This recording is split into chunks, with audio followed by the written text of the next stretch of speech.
This is a haptic remote controller made by ETRI, and this remote controller can be used as a mouse pointer. It can move around.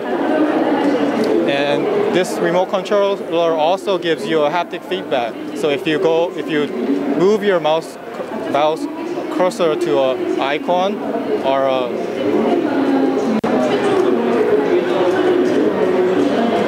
link on a website, you can feel a very precise haptic feedback. So this can be used for many purposes, like IP television and presentation tools for PPTs, and also game or movies.